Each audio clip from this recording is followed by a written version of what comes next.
लेकिन जिस दिन का इंतजार तमाम राजनीतिक पार्टियों का था, आज वो दिन है। क्योंकि लगातार बेरमो उपचुनाव की तस्वीरें हम आपको दिखाते हुए चल रहे थे।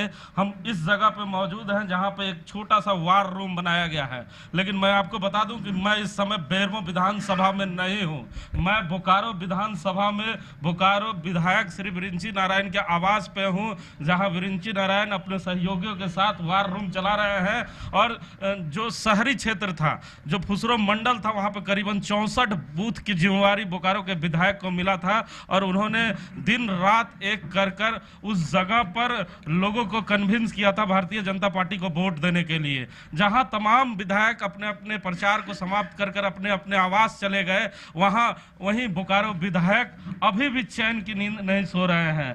तो विधायक जी हमारे साथ है। विधायक जी, वार रूम चलाया जा रहा है, तमाम विधायक अपने अपने घर चले गए, आपने भी प्रचार किया, लोगों को कन्विंस किया, फिर आप वार रूम चला रहे हैं, एक एक बूथ पे बात कर रहे हैं। नहीं, मैं भी अपने घर में ही आ गया है। हमारा घर है और मैं आपके लोकप्रिय चैनल के माध्यम से, डी फोकस के माध्यम से, मैं बेरमो विधानसभा क्षेत्र की जनता को बहुत धन्यवाद देता हूं, बहुत उनका आभार व्यक्त करता हूं कि उन्होंने जो सूचनाएं आ रही हैं। यह वार रूम सुबह 6:30 बजे एक्टिवेट हो गया और भारतीय जनता पार्टी के ये प्रमुख कार्यकर्ता जो वार रूम संभाले हैं, मैं इनको भी धन्यवाद देता हूँ। एक एक बूथ अध्यक्षों से ये बात कर रहे हैं कहाँ क्या कठिनाई है, परेशानी है। हम लोगों को सूचना मिली थी कि व्यापक पैमाने पर कांग्रेस के जो लोग हैं वो वहाँ गड़बड़ी कर सकते हैं, बूथ लूट सकते हैं, बूथों पे कब्जा जमा सकते हैं, बोगस मतदान कर सकते हैं। तो हम लोगों ने यहाँ पे इस वार रूम को चला करके उनका हौसला बढ़ाने का काम किया है। और मैं विशेष रूप से जो बेरमो विधानसभा की जनता है उनको धन्यवाद देता हूं कि निर्भीक होकर अब तक उन लोगों ने अपना मतदान किया है और मतदान कर रहे हैं। मैं आपको विश्वास दिलाता हूं, हिमांशु भाई, आपने एक सप्ताह पहले ही मुझसे पूछा था कि बेरमो में क्या होगा, तो मैंने आपको कहा था कि बेरमो में कमल खिलेगा और दुनिया की कोई ताकत भारतीय जनता पार्टी को यहाँ जीतने से रोक नहीं सकती है।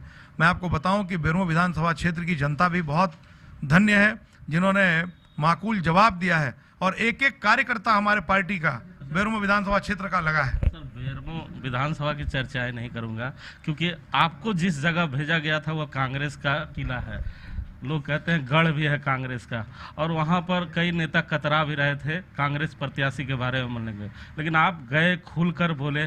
क्या कारण रहा? लोग कह रहे हैं कि विधायक जी ने उधार रिटर्न किया है, तो कौन सा उधार था जो रिटर्न करने के लिए बेरमो गए थे?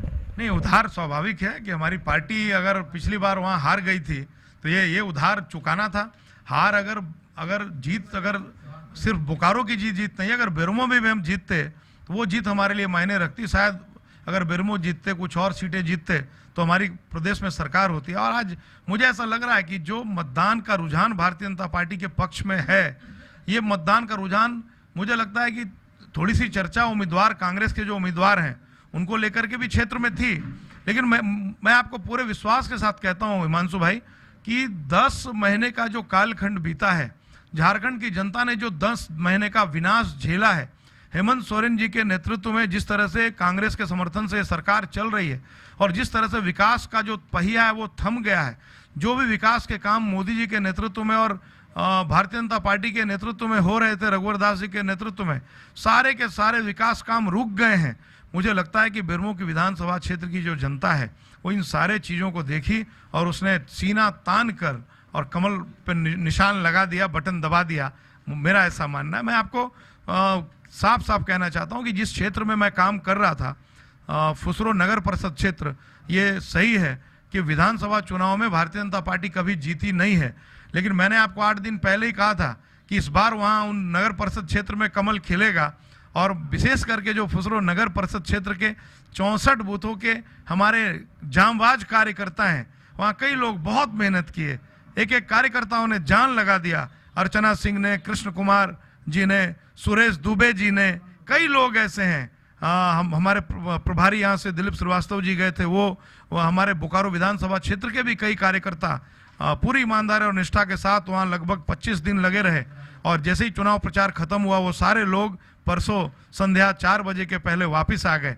और वही लोग यहाँ आकर अपने अपने जिन बूथों में काम किया था उसकी मॉनिटरिंग कर रहे हैं, उन लोगों का कुशल क्षेम पूछ रहे हैं, उनका हौसला बढ़ा रहे हैं। हम जीतेंगे कैसे नहीं, श्योर जीतेंगे और भारी मतों से जीतेंगे। तो क्या लगता है कि जो कांग्रेस प्रत्याशी अगले बार जो मार्जिन था भारतीय जनता पार्टी और कांग्रेस का, उस मार्जिन के बीच में रहेंगे कि उस मार्जिन को पार करने की कोशिश भी कर पाएंगे? देखिए, मुझे ऐसा लग रहा है कि हम जहां पिछली बार थे वहां बेरमो की जनता कांग्रेस को रखेगी, मुझे लगता है उससे नीचे भेज देगी। और हम जहां थे पिछली बार वहां छोड़ दीजिए, जहां कांग्रेस पिछली बार थे उससे हम काफी ऊपर जाएंगे। अभी तो मुझे लग रहा है कि कम से कम 3 घंटा मतदान का अभी बाकी है, 3-3.5 घंटा अभी बाकी है। अभी आप देखिएगा कि आगे आगे देखिए होता क्या है। अच्छा, एक चीज़ बड़ी चर्चाएं हैं कि भारतीय जनता पार्टी ने जिस तरह से प्लान ए बी सी बनाया था, ए में आपको रखा, जिस शहरी क्षेत्र में आपको रखा, बी में ढुल्लू महतो को आक्रामक रूप में रखा, भानु प्रताप शाही सी में थे, कभी कोई बाहरी भीतरी पे हमला कर रहा था, कोई व्यक्ति विशेष पे हमला कर रहा था, और आपने एक नारा चुप्पे चाप कमल छाप वोट करने का इशारा किया। तो ए बी सी, तो ये जो प्लान था ये कितना सक्सेस अब आपको नजर आ रहा है? देखिए, मैं आपको बताऊं कि हमारी पार्टी कोई पानी की बुलबुला नहीं है। हमारी पार्टी का अपना जनाधार है, हमारी पार्टी का अपना संगठन है जो सालों भर काम करता है, और हम कोई भी काम प्लानिंग से करते हैं। और हमारे यहाँ जो कार्यकर्ता है वो कांग्रेस की तरह भाड़े का कार्यकर्ता नहीं है। हमारे यहाँ जो कार्यकर्ता है वो भारत माता की जय कहता है। हमारे यहाँ जो कार्यकर्ता है वो जय श्री राम बोलता है। हमारे यहाँ जो कार्यकर्ता है वो निष्ठावान है, राष्ट्रभक्त है। अब आपने देखा कि हेमंत सोरेन जी ने कैसे आलोचना की कि भाजपा के लोग तो भारत माता की जय बोलते हैं, भाजपा के लोग जय श्री राम बोलते हैं। हमारे कार्यकर्ता, ये सही है कि हमारे लिए पार्टी बाद में है, सबसे पहले देश है, सबसे पहले भारत माता है, हमारे आराध्य मर्यादा पुरुषोत्तम भगवान श्री राम है, उसके बाद पार्टी और तब हम हैं। ये हमारे दल में, तो मैं आपको बताऊं कि हमारे दल के जो कार्यकर्ता हैं वो पूरे प्लानिंग करके लगे रहे। मुझे ऐसा लग रहा था कि उन शहरी बूथों पर कांग्रेस का आतंक था, कांग्रेस की दबंगिता थी, कांग्रेस के डर से भारतीय जनता पार्टी के कार्यकर्ता झंडा बांधने से डरते थे, वो कुछ बोलने से डरते थे। तभी हमने कहा, हमने लोगों की मनस्थिति जानी, हमने देखा कि लोग राजेंद्र प्रसाद सिंह जी की तारीफ कर रहे हैं, लोग राजेंद्र बाबू की प्रशंसा कर रहे हैं। वही लोग कह रहे हैं कि नहीं, राजेंद्र बाबू तो अच्छे थे लेकिन कांग्रेस का उम्मीदवार अच्छा नहीं है। तो मुझे लगा कि नहीं, इनका हौसला बढ़ाना चाहिए, और तभी मैंने कहा कि चुपे चाप कमल छाप। और ये चुपे चाप कमल छाप का जो नारा था वो घर कर गया लोगों के दिलों में, और आज चुपे चाप कमल छाप खिल गया हिमांशु बाबू। तो आज से करीबन 4-5 दिन पहले हमने आपको बोकारो विधायक के चेहरे को दिखाया था, वो मुस्कुराहट दिन पे दिन और बढ़ती चली जा रही है। आप देख रहे हैं विधायक जी बड़े खुश नजर आ रहे हैं, और उनके तमाम कार्यकर्ता सुबह से इस जगह पे बैठे हुए हैं, और करीबन 64 बूथ के जितने भी मंडल के लोग हैं, तमाम लोगों से संपर्क किया जा रहा है।